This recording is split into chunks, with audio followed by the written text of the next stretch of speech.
Hello, you are watching or listening to the podcast, Why You Do What You Do. The podcast talks about human development and psychology to hopefully help you maybe figure out a little bit more about why you do what you do. And last time we were talking about gay and lesbian relationships. Some of y'all who,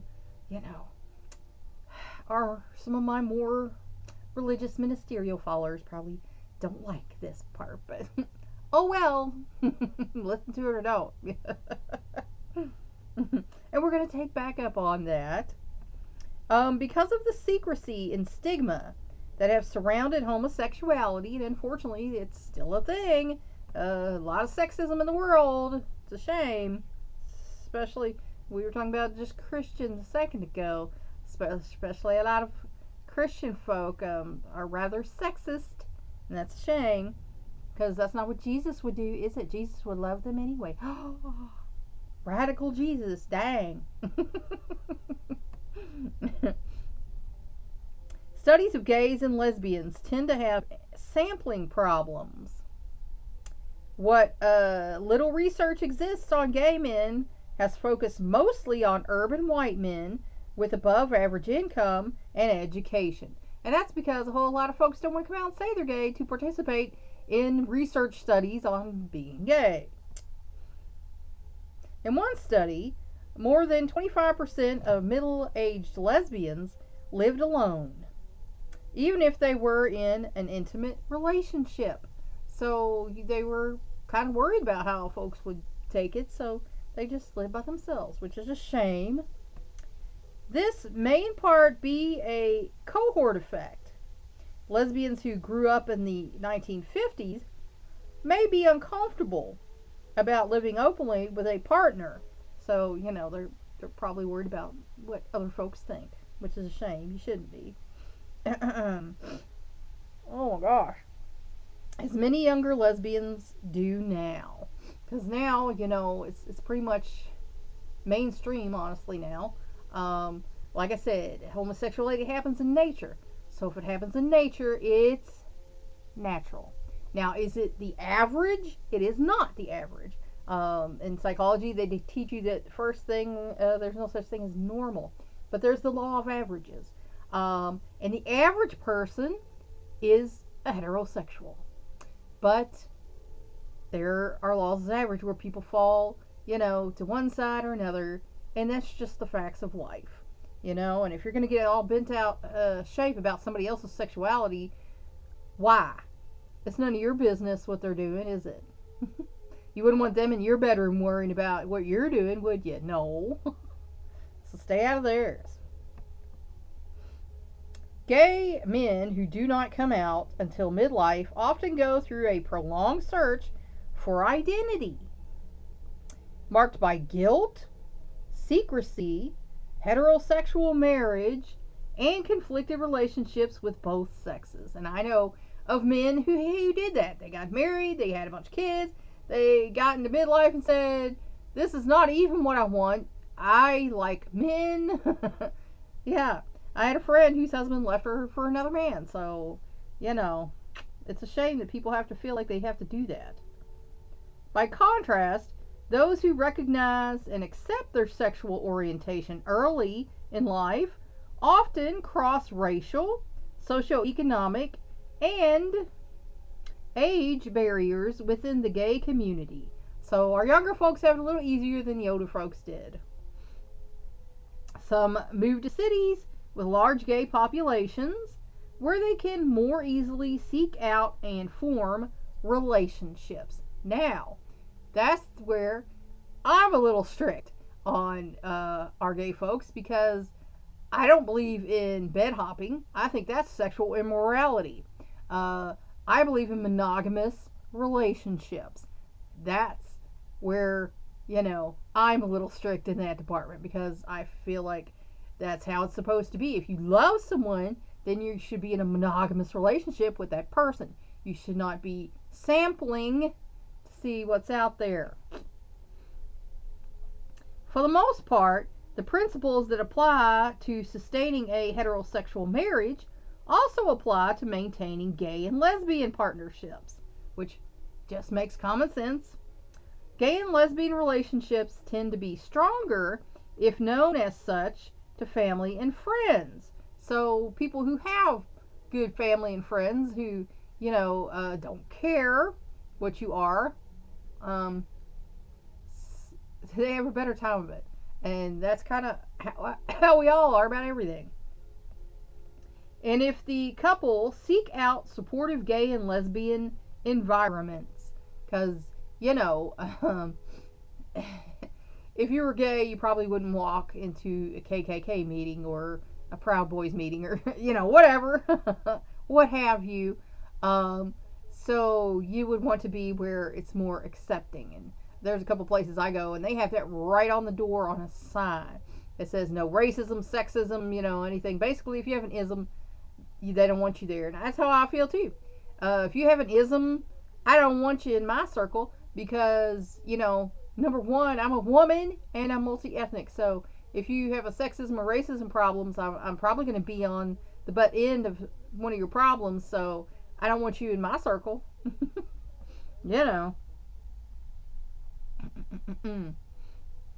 Coming out to parents is often difficult, but need not necessarily have an adverse impact on the couple's relationship. Because let's face it, the older folks, like I said, the 1950s folks and prior, this was a bad thing, and in Leviticus, it's counted as sin.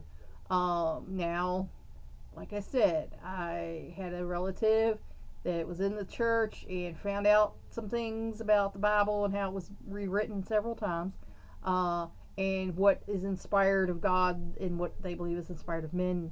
In all honesty, I do not subscribe to that belief, because I think love is love. If God is love and Jesus is love, and you love who you love, and you are not the average person, and you love a person of the same sex, can that be wrong? Because I don't feel like it could be, honestly. That's my opinion, and that's how I'm gonna say that, my opinion. And there's gonna be people all gonna cite it. I don't care. Cite what you want. I know some things, and I've read the Bible over and over again since I was 13 years old, and I feel like I have a little bit of a handle on what is inspired by God and Jesus. So it's interesting that Jesus never addressed homosexuality, but yet there was a apostle who used to lay his head on Jesus' breast. That's all I'm gonna say about that. Of course, I've heard gays say that Jesus was gay. No, I don't believe Jesus was gay. Jesus was asexual because he was the Son of God. He wasn't interested in that. He had other stuff he needed to worry about. When family and friends are supportive and validate the relationship, its quality tends to be higher. And that's what you should do. If you love someone in your family, in your friend circle, you should be happy for them that they found somebody they love. It shouldn't matter what body they're wearing. Gay and lesbian couples tend to be more egalitarian than heterosexual couples. But, as with, many heterosexual couples, balancing commitments to careers and relationship can be difficult. Again, that's difficult for anybody sometimes. Gay couples in which one partner is less career-oriented than the other have an easier time. But couples in which both partners are relationship-centered tend to be happiest. So, again, it's not, who's going to be the dominant one. And that's a problem in heterosexual relationships. That's why I've been divorced twice. But I don't believe that there should be a dominant person in a relationship. You're in a relationship. You're supposed to be together. You should have your life. They should have their life. And you meet in the middle. That's how it's supposed to be. If you feel the need to dominate me in any way, that tells me you're insecure and you have a problem. And that's not going to fly with me. I'm going to let you be you. I expect you to let me be me. And like I said, we'll meet in the middle. We liked each other enough in the beginning that we should have that common ground. You don't need to be in charge of me. And I don't need to be in charge of you because I don't want to be in charge of you. I got my own deal. And that's how it should be. Friendships. As Carstenson's theory predicts, excuse me, social networks tend to become smaller and more intimate at midlife. You know, when I was in probably middle school, in high school, I walk down the hall, 1,000 people be saying hi to me. I've got a smaller circle now. If you look at my Facebook feed, you'll see there's still hundreds of people on there. But I can literally count on one hand the folks that I would trust with anything in my life. I really can. The rest of the people I would consider distant friends. I'm friendly with them. I like them all right. They've not done anything to make me feel bad, but they've also not done anything to make me feel good. And then there are folks that are further out of that circle who I would consider situational friends. Like, this is the person I go with for this because we have that in common, you know. And then there's the further out that I would call frenemies. They say they're my friends, and I'm a friend of them, but sometimes they say things and do things that make me go, huh, because I sure wouldn't say that or do that to you. So, yeah, I got your number. As compared with younger people, many middle-aged people have little time and energy to devote to friends. They are too busy with family and work and with building up security for retirement. So, you know, you got to take care of yourself. And especially if you have a family, even when they're grown, they're still needing to talk to you about something or needing your help with something. So, you know, if you have a pretty good sized family, you also have less time for friends. And, you know, that's just the way it is. Still, friendships do persist, and are a strong source of emotional support and well-being, especially for women, because women are more social than men, because we're more emotionally adaptive, because both sides of our brain talk to each other. We have 3 times the connection in our corpus callosum, and we can think logically and emotionally at the same time. Men are, like I said, women are automatics, men are stick shifts. They're modal. They have to shift gears. They can go from logic to emotion, and it takes them 3 times longer than it does us. So that's why they think we are, you know, flighty, or, you know, we have intuition that they don't have. It just takes them longer to get to the area there. So with women, and, you know, our brains being like that, and we're more verbal, we like to interact with people and talk to people. Most women, anyway. I'm not going to say that all of us are the same. Friendships often revolve around work and parenting. Others are based on neighborhood contacts or on association in volunteer organizations. It could be anywhere. It could be people you knew from school, the neighborhood, work, college, your kids play soccer together, you know. Could be anything. The quality of midlife friendships often makes up for what they lack in quantity of time spent. So you're closer, but you might not get as much time with each other.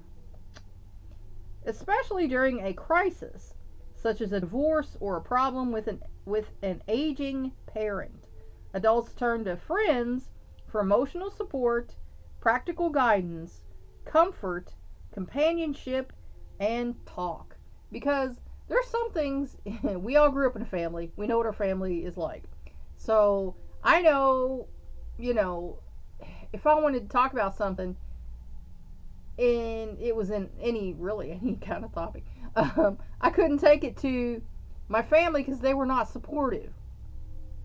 You know, they had very negative outlooks on things. Some of them were kind of snippy and mean, and you knew you couldn't talk to them about stuff. But you could talk to your friends who were in similar situations, and get some real advice versus, just everybody telling you, you shouldn't do this, shouldn't do that, blah, blah, blah. Because that's not what you need. You need real input, not just, pyaw. So, conflicts with friends often center on differences in values, beliefs, and lifestyles. And I've found that to be true. Anytime I've had a difference with a person, it's because they hold a different, dare I say, in this country, political position, or they don't necessarily believe the way I do about some things. And their background might be different than mine, but I'm usually okay with that. I usually don't have a problem with that. What I have a problem with is when they start trying to force their deal onto me. Because, no, no, I'm letting you be you. But I don't believe the way you believe based on my personal experience. If you believe the way you believe based on your personal experience, then that's for you. It's not for me. So that's where I usually have problems, and most everybody has problems there, is when you have some things in common, but you have some things not in common.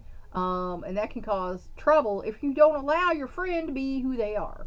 And you should allow them to be who they are. You're not trying to make a mini-me, a little copy of yourself. And if they're different, then that's not okay. So if you want to be a good friend, you need to have that down. Friends usually can talk out these conflicts while maintaining emotional dignity and respect. And if that's the friend is willing to talk out. Some people are not. And some people, don't have, anything dignified about themselves, so they can't allow you dignity. And they don't respect themselves, so they can't allow you any respect. So, again, you have to know when to just say whatever and walk away. The importance of friendships can vary from time to time. In a longitudinal study of 135 mostly white men and women from middle and lower class backgrounds, friends were more important to women's well-being in early middle age, but to men's well-being in late middle age. So we're usually faster than the guys about everything, and so that is just, makes sense right there. Friendships often have a special importance for homosexuals. Lesbians are more likely to get emotional support from lesbian friends, lovers, and even ex-lovers than from relatives. Again, that's because they know what that person is going through more than someone who's not that way. Gay men, too, rely on friendship networks, which they actively create and maintain. And again, like I say, you're going to have a better connection with folks who are like you than people who are not like you. And that's just the facts of life. Friendship networks provide solidarity and contact with younger people, which adult middle-aged homosexuals and normally get through family, but homosexuals do not. So, because a lot of them don't have children, they might look at the younger folks as someone they can mentor. Now, I don't even want to get started with people saying, that's so they can groom them to be gay. No, stop. Whatever. Ain't nobody worried about jumping up your booty. Just get over it. Get over it. You ain't all that. Loss of friends for the scourge of AIDS has been traumatic for many gay men. And of course it has. There for a while, that was a very serious thing that was going on in that community. So, relationships with maturing children. I have grown children now. My oldest one's in his 30s. The middle one's getting ready to be in his 30s. And the youngest one's, he's heading towards the halfway point in the 20s. So, I have older children.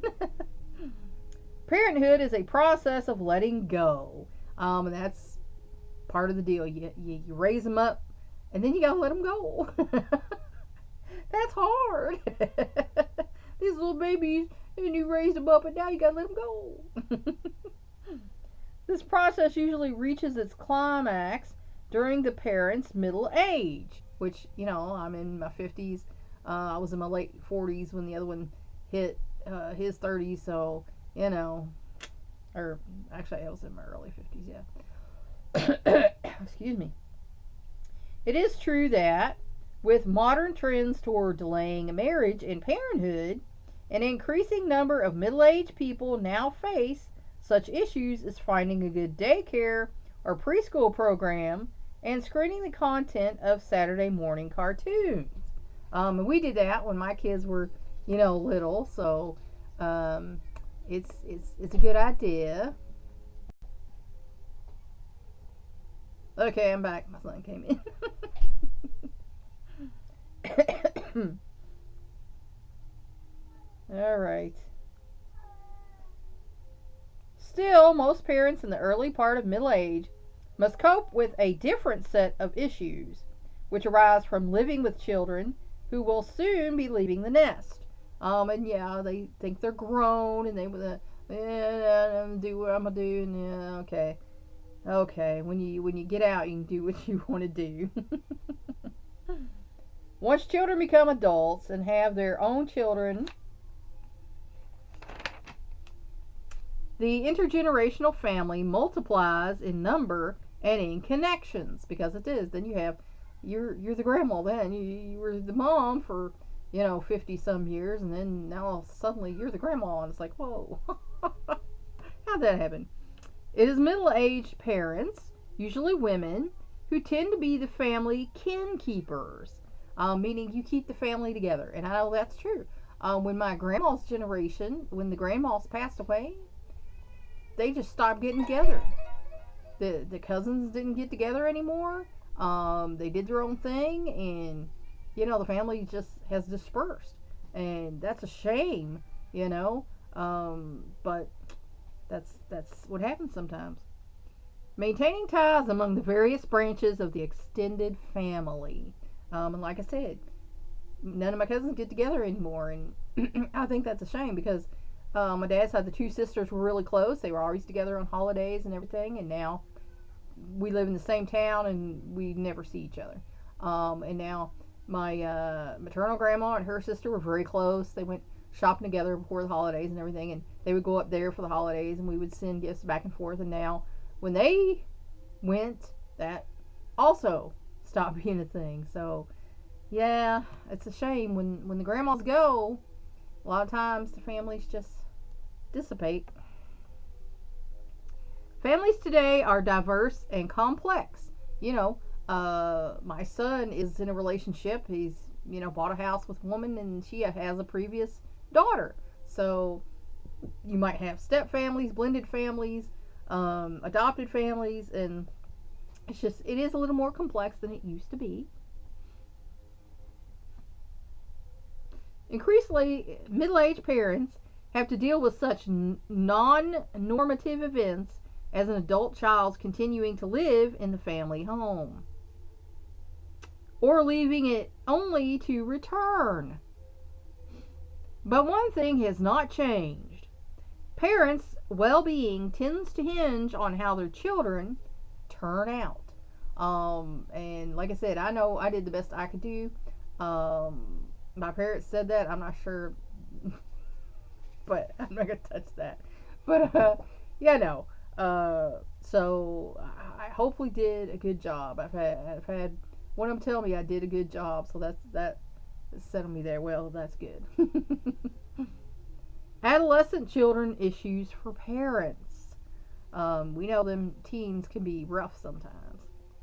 It is ironic that the people at the two times of life popularly linked with emotional crises, adolescence and midlife, often live in the same household.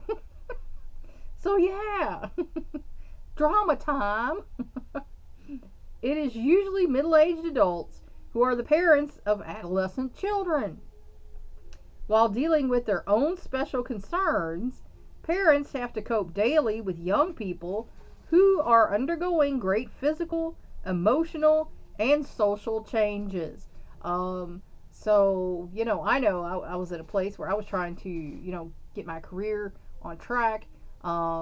And then I had to deal with the kids and their deal, and it was stressful. At that point in time, I've had like 13 ulcers, so I pray that I don't end up with stomach cancer. But you know, it can be pretty rough.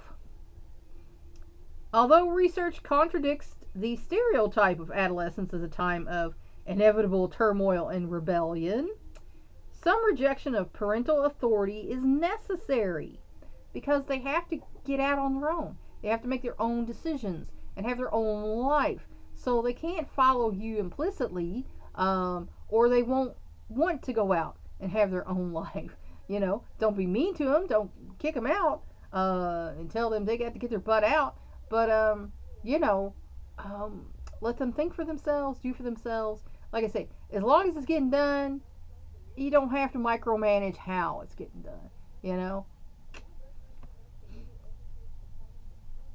An important task for parents is to accept maturing children as they are. Not as what the parents had hoped they would be. Because you can wish in one hand, and yeah, we know that saying.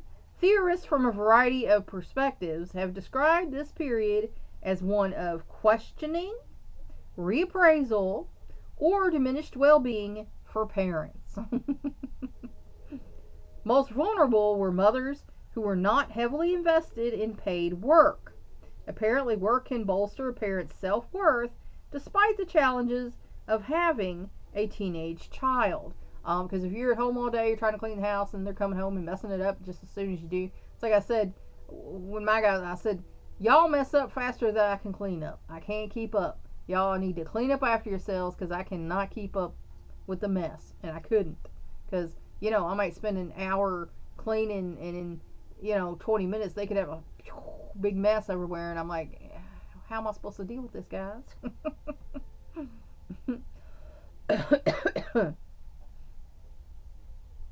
For some other parents, especially white-collar and professional men with sons, their children's adolescence brought increased satisfaction because they were proud of their kids, and their kids was probably doing something good that made them proud.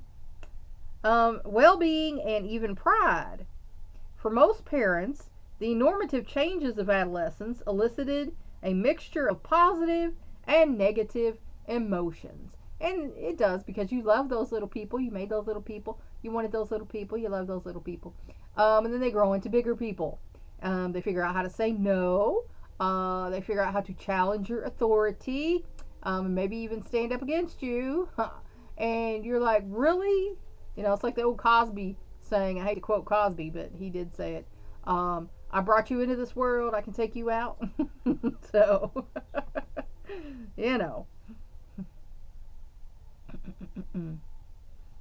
This was particularly true of mothers with early adolescent daughters, whose relationships generally tend to be both close and conflict-filled. Because, again, as females, we're more emotionally involved, and we also talk more, and, we also have more conflict, because experience teaches us things that they haven't seen yet. Hindsight's 20/20, and they haven't seen that yet, and we're trying to help them, but they don't believe what we're saying because that's not been their experience yet. We don't know. We're old. We don't know. But the truth is, we do know because we're old. Stuff doesn't happen to us. We already got it figured out.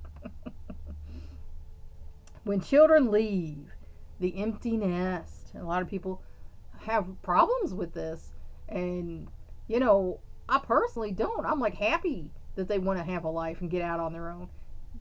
Do I wish I could shrink them back down to them do talk to people? Yes, I do. But I'm happy that they have their own life because they should have their own life.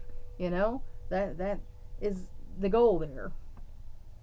Research is also challenging popular ideas about the empty nest, a supposedly difficult transition, especially for women. And like I said, it's not for me because I'm proud of them and I want them to grow up and have their own life and do their own thing. To me that says I'm a successful mom. That they got a life and they're doing their thing. That means I raised them to their fulfillment. Um, but there are people who just hate the idea of the house being empty, the kids being gone, they feel useless.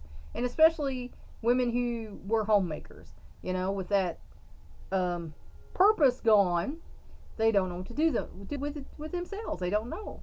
And that's why I say, if that's a problem for you, um, get some hobbies, get into something, go places, go to events, go to yoga, go to some dance exercise, get something that means something to you. Because chances are you probably had something that you wanted to do when you were younger, and you might have put it on hold while you were raising your children.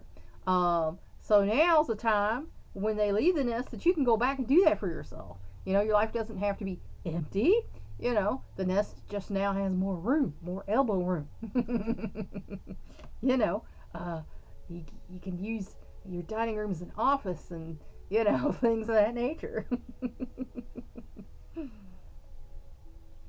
Although some women heavily invested in motherhood also have problems at this time, they are far outnumbered by those who find the departure liberating.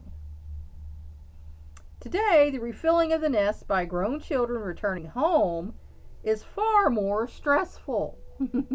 And I know that that's happened a couple times. My in-laws, their oldest son came home again after he lost a job, and me and my husband actually moved in their basement when we lost an apartment. So, I've seen that firsthand, and of course, she's not the best example of motherhood for sure. But it can be stressful to have suddenly space that you had allotted for like a sewing room or whatever, and now suddenly you have to have the kids' bed come back in, and your sitting room, and now suddenly there's boxes of stuff. So it can be stressful. But again, if you're well adjusted and you have a well adjusted family, it's not going to be that big of a deal. So, the empty nest does not signal the end of parenthood. No, it does not. If you think your kids, once they're out the door, that's the end of your job, you're wrong. It is a transition to a new stage, the relationship between parents and adult children. For many women, this transition brings relief from what Gutman called the chronic emergency of parenthood. Because sometimes as a mom, that's how you feel. Everything's an emergency. I know when my kids would call me at work with something going on, I'm like, oh my gosh. And, I would try to think of the best way to handle this because I don't want to tell my boss every day, I have to leave. Because there's actually a stigma where people don't want to hire single moms because that's why my mother experienced this. She went for a job and he's like, no, I don't hire single moms because they miss days when their kids are sick or have to leave or whatever. I don't deal with that. And of course that's sexism, but she actually was told that back in the 70s. They can now pursue their own interests as they bask in their grown children's accomplishments. And we know some people do that more than others. Well, my son, my daughter, blah, blah. Well, that's great. Wonderful. Thanks for telling me. The empty nest may be harder on couples whose identity is dependent on the parental role. Because if that's all you had going on is your mom or dad, then it's going to be rough for you to go find yourself again once you're no longer mom or dad. I mean, you're always going to be mom or dad, but when they're in the home and you're raising them, that you might have concentrated on that, and then when they're gone, it's like, what do I do now? You have to find something to do with yourself. Excuse me.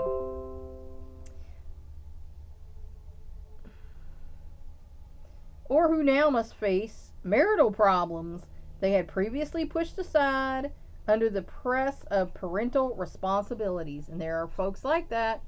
They stayed together for the kids. And that's usually not good because that means there's probably fighting and things going on. And then once the kids are grown, they might separate. Like I said, I knew people down the road who were living in the same house, but she had one side, he had the other side, and they were staying together for the daughter. But once she was gone, they split up, and the mom moved over here, the dad was over here, and I don't think that's a great setup. Is to stay married for the kids, because the kids know if there is stress and drama and abuse in the home, the kids know what's going on. You can try and hide it from them, but they know what's going on. We knew with our parents. I'm sure my kids knew when we had problems, and this is not a great way to deal with your kids. So, there are folks though who will do that, and then the kids are torn, because it's like, oh, well, now mom's over here, dad's over here. Where do we go for Thanksgiving? Where do we go for birthdays? Where do we go for Christmas? And that opens up a whole new can of worms for folks. And that's where I'm gonna leave you for today. I hope this helped you figure out maybe a little bit more about why you do what you do. Please like and share this educational program so we can spread it around the world. If you want to help me out, subscribe to my YouTube channel. If you want to help me out even more, go to my Patreon page and become a patron. Thanks for watching. That's all for now. Until next time.